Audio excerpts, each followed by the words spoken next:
SCFGLive! Hey computer, what do you think? The science of artificial intelligence. Stay tuned to the end of the episode for information about a very special contest. Computer, sit. Computer, roll over. Computer, jump. Ugh. Hey, Katie. What are you doing? Well, Hannah, I heard from my science teacher at school that we can teach computers to do things like humans can. But my computer isn't listening. Yeah, I can see that. But I do think I know what you're talking about, Katie. See, we can teach computers to do things like solve problems and identify new things and start to think like us humans can. It's called artificial intelligence. Artificial intelligence? What does that mean? Artificial intelligence is when you make your computer into like a little brain. You give it a lot of numbers and words and pictures and colors, and the computer also hears you answer a lot of questions. Eventually, the computer can use all the information that you've given it and the rules that you've taught it to start to answer questions and problems on its own, just like us humans can. Ooh, wow! Artificial intelligence. That sounds like something from the future. It sure does, Katie. In fact, a lot of people predict that artificial intelligence, or AI, will be a really big part of our future because it's able to do a lot of tasks that humans can do, like problem solving, language processing, and even identifying brand new planets a lot faster than humans can. Wow! It sounds like computers are really smart. That's right, Katie. In fact, the word intelligence means to be able to apply information to solve a new problem, which is exactly what computers do in artificial intelligence, or AI. For example, Katie, in kindergarten, we learn the alphabet. You know, A, B, C, D, E, F, G, H, I, and so on. Then we are able to use that information about different letters, to put together words later on, like in first grade. Artificial intelligence works in a really similar way. It takes little bits of information that's given by human scientists and is able to eventually put that information together to solve or do brand new things. Now, Katie, artificial intelligence is actually all around us, even right now. Really? For example, have you ever watched a cartoon on TV, and after you finish watching the cartoon, your TV or computer suggests more cartoons for you to watch? Yes, that happens all the time. My computer knows what kind of cartoons I like. Exactly. That's artificial intelligence. It's able to take little bits of information about the cartoons and television shows that you like to watch, and then is able to learn about other shows to suggest to you. Wow. Another example of artificial intelligence is self-driving cars. Have you heard of those, Katie? I've heard a little bit about them. Self-driving cars are able to use information from things like cameras and radars and sensors to make decisions and learn more about their environment to safely get from one place to another without the help of humans. Wow, I can't wait to ride in a self-driving car one day. But Hannah, if we can teach cars how to drive on their own, and we can teach my computer what kind of movies I like, why can't I make my computer sit and roll over? Well, Katie, I think in order to learn that, we might need to learn a little bit more about artificial intelligence, or AI, and see how it works. What do you say in today's episode, we focus on AI, artificial intelligence? Alrighty.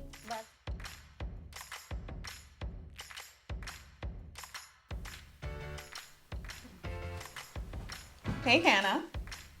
Hi, who are you? Don't you know? I'm Martine the Science Queen. Martine, the Science Queen? Oh, Martine, I'm so happy you're here, actually, because, well, I'm supposed to be teaching Katie about artificial intelligence, but I'm having a really hard time figuring it out. Wait, you're a science queen? So do you think you could help me figure out what artificial intelligence is? I sure can. Oh, Martine, I'm so glad. How are we going to learn about artificial intelligence, though? Well, I have a fun game that we can play to learn more about artificial intelligence, or AI. I love games. That sounds amazing. Well, young scientists, are you ready to learn how to play this game? All right. So, to better understand artificial intelligence, or AI, we're going to play a game. So, we just learned that artificial intelligence is the ability for computers to use knowledge or information to solve new problems. So, in this activity, we're going to do just that. I'm going to give you a few pieces of information that you're going to then use to find a mystery item in this room. What is the mystery item, Martine? Well, if I told you, Hannah, then it wouldn't be a mystery anymore. True.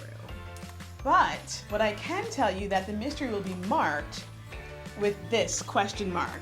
All right, scientists, keep an eye out for this question mark. So, I do have some rules for this game. Okay, love rules. What are they, Martine? Okay, how are you with directions? Oh, excellent. I use my GPS on my phone all the time. In fact, I used it yesterday to find out where to go get ice cream. Ooh, nice. What kind of flavor did you get? Mint, the best. Oh, okay, that's a choice. Yep. Okay. So, moving on. So, we have some directionals here based on certain colors. So when I tell you a certain color, you're going to go in a different direction. Oh, I get it. So if you tell me red, I go in a certain direction. If you tell me blue, I go in a different direction. Exactly. Okay. Ready? Yep, I think I'm ready. So when I say red, you go forward. Red, forward. Gotcha. When I say blue, you go backwards. They both start with B. That makes sense. Blue backwards. When I say yellow, you go left. Yellow left. Gotcha. When I say pink, you go right. Pink right. Great job, Hannah. I got it. Do you think you could try it one more time? I think so. And I don't even think I have to look at your poster. I think I got it all up here. Ooh, all right, young scientist, see if you can do it with Hannah. So, what does red mean? Red, that was the first one, and we went forward. Red forward. Nice job. Thanks. Blue. Blue backward. Both start with B. Let's move backward. Awesome. Yellow. Yellow left. Yellow left. Nice. Last one. Pink. Pink is right. You are right, Hannah. Nice one, Martine. Thank you. All right, I think I'm ready to find the mystery item with just these rules. I think I've learned them and I can use them to solve this problem. All right, young scientists, are you ready to help us find the mystery object? Yes. All right, let's do this. Woo! Okay, pink. Well, pink means right. Let's walk to the right. Good job, Hannah. Red. Red means straight or forward. Let's go forward. Keep going. Oh, another pink. Pink means right. Martine, I'm pretty good at this. You're getting close. Red. Red means forward. Oh, there's a yellow. What does that Martine, mean? what does yellow mean? You know, what does yellow mean? I think it means left. Is that right? Good job. Let's go left. Ooh, another yellow. We just remembered that yellow means left. So let's go left. Awesome. And red. Red means forward. Woo! There's a fridge.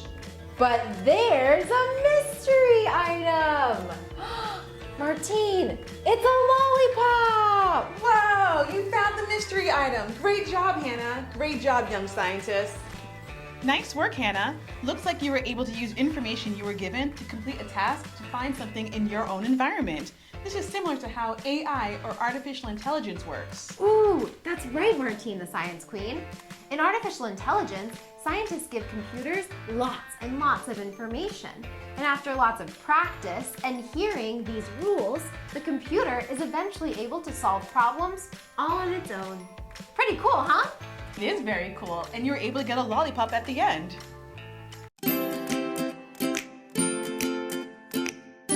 My name is Teresa Ridgway, and I'm the author of Think Like a Computer. Today, I'll be reading my book that was generously sponsored by the Huntsville Alumni Chapter of Delta Sigma Theta Sorority Incorporated, Like a Computer, by Teresa Ridgway, and illustrated by Maria Gabriela Gala. Teresa, time for bed. I whispered to my big sisters, Keela and Shayna. I think Mom and Dad are organizing a surprise birthday party for me tomorrow. I mean, it's meant to be a surprise. I spotted a few clues, and I worked it out because I love solving problems. Hi, my name is Tirsa. Most people think that my name is Teresa, but it is actually pronounced tear, like a teardrop, and then some. I am super excited because it is my birthday tomorrow. I will be 8 years old, which is very grown up, practically an adult. But this old computer doesn't seem to have any programs or apps or anything. Just this icon that says Python. I click on the Python icon and a new window opens, blank like a fresh piece of paper. Wouldn't it be so cool if I could get the computer to talk to me? I say aloud. So I typed, "Say hello" on the blank screen and pressed enter. Nothing. Nada. Zilch. I think. I tried a few more options. Hello. Type hello. Greet me. Still nothing.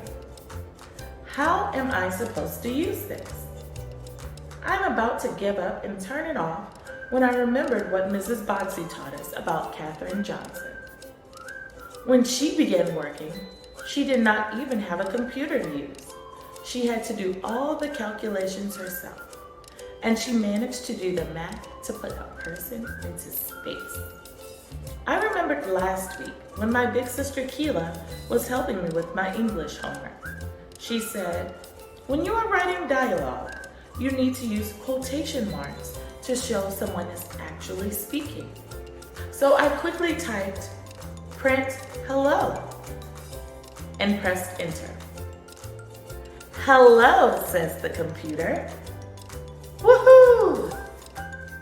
"Print hello, Tirsa," I typed. "Hello, Tirsa," says the computer.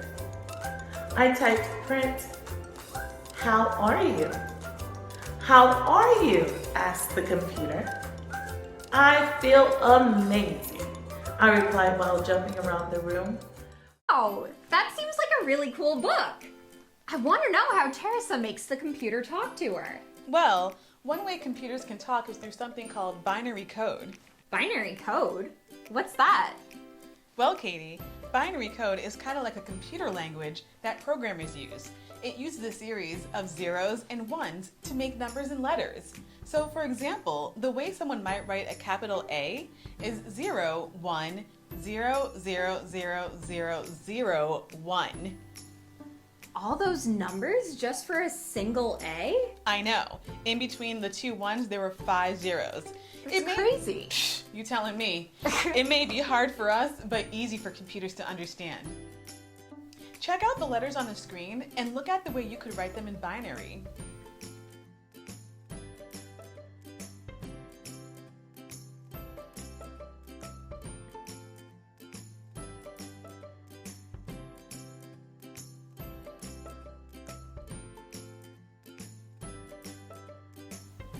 Whoa. Do you think you could write out AI, Katie? Oh boy, I don't know. Let me try. You can do it. Okay, so you just said that A is 0, 1, 0, 0, 0, 0, 0, 1. Okay, so we know that. And then it looks like I is 0, 1, 0, 0, 1, 0, 0, 1. It looks like you're right, Katie. Good job. That wasn't so bad. It's just like when my friends and I make up a secret language or use a code so that we can talk to each other. You just have to remember what binary combination makes up what letter. I'm so glad you found it easy to understand, Katie. Now you're starting to code. Thank you for explaining it to me, Martine the Science Queen. You're welcome. Okay, young scientists, now it's your turn. Can you write SCFG in capital letters in binary code? If you can, comment on our Facebook or Instagram page to win your very own copy of Think Like a Computer. We'll be randomly selecting 10 young scientists who write out the correct binary code by Friday, April 14th. Then we'll contact you to send you a copy of your very own book. That's so cool! Cool! Good luck, young scientists!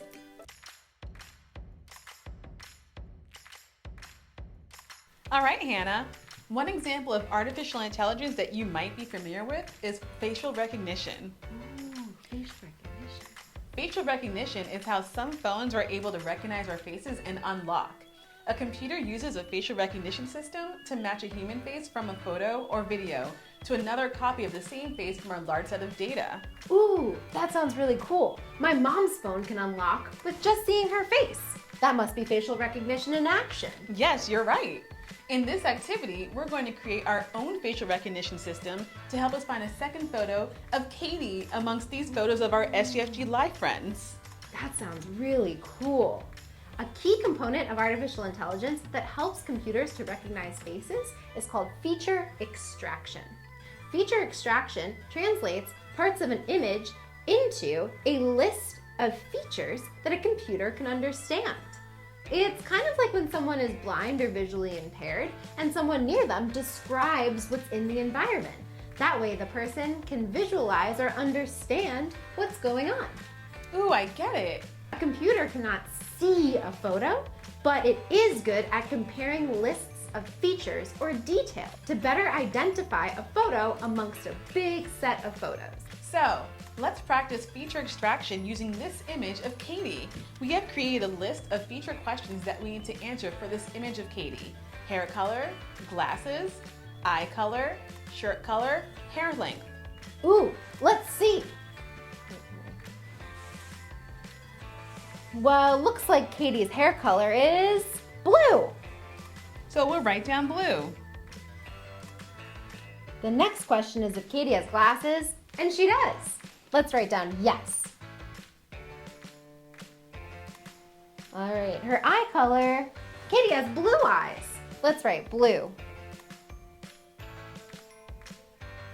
Her hair length, I would say it's probably medium. So let's write medium. Really? I was gonna go with shoulder length, but medium sounds good too. And the last one is shirt color. In this photo, Katie's wearing a black shirt. Do we have to add the description that she has little moons and stars on it too? Sure, that's a good idea. Okay. Nice job, Martine. All right, now let's see if we really understand feature extraction by doing one more with this photo of Sally. All right, Martine, this time you tell me, what hair color does Sally have? It looks like fuchsia. I don't know how to spell that. Let's go with pink. I think that's better. All right, does Sally have glasses? Yes, she does. She sure does. I'm gonna write yes. What about her eye color, Martine? Her eye color is black. And what about Sally's hair length? I'm gonna go with short. Me too. What about Sally's shirt color, Martine? Sally's wearing a white lab coat just like us. Ooh, perfect. All right, white. All right, now that we have a feature extraction list for both Katie and Sally, it's time for the fun part. Ooh. All right, Martine, I'm going to flip over our 4 images of our SCFGLive friends.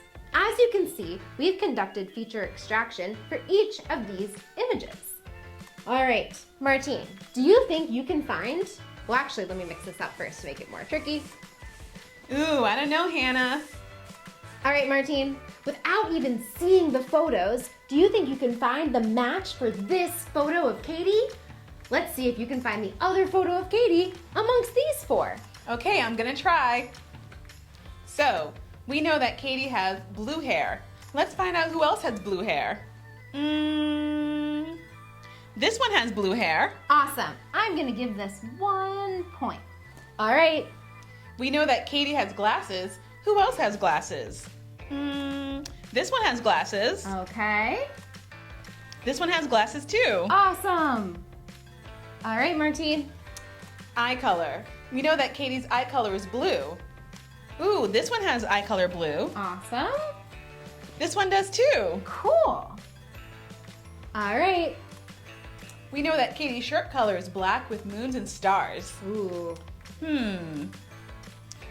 Hannah, I don't see any of them with that. All right. Well, let's see what the last one is. Okay.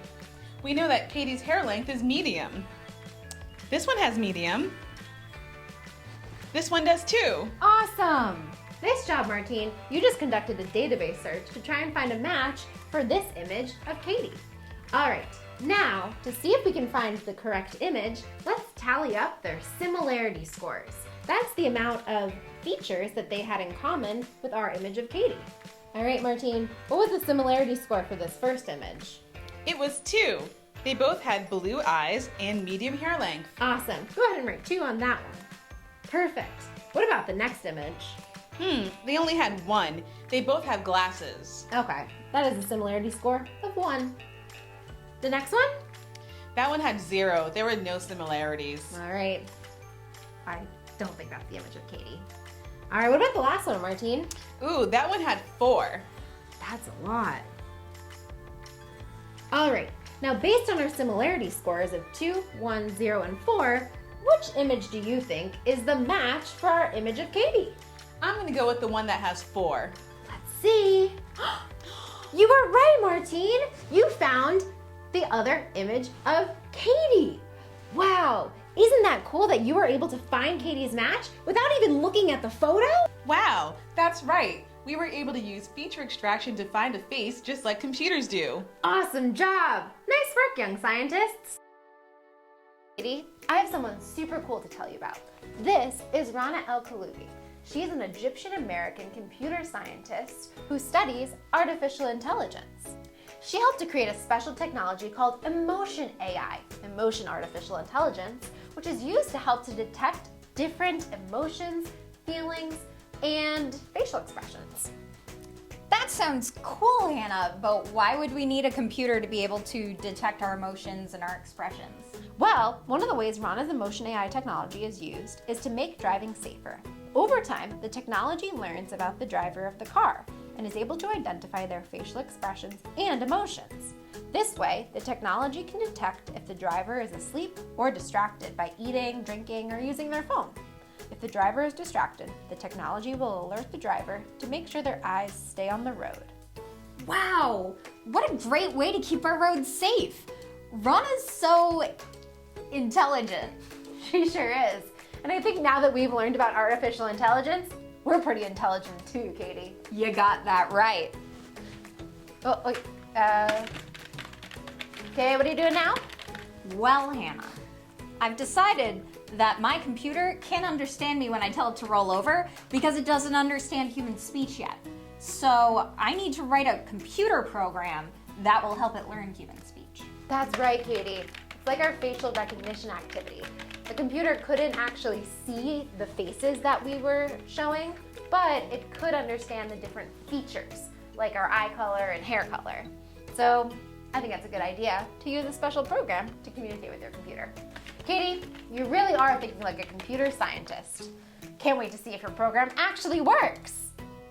Until then, We'll see you next time on SCFGLive. Bye, computer scientists.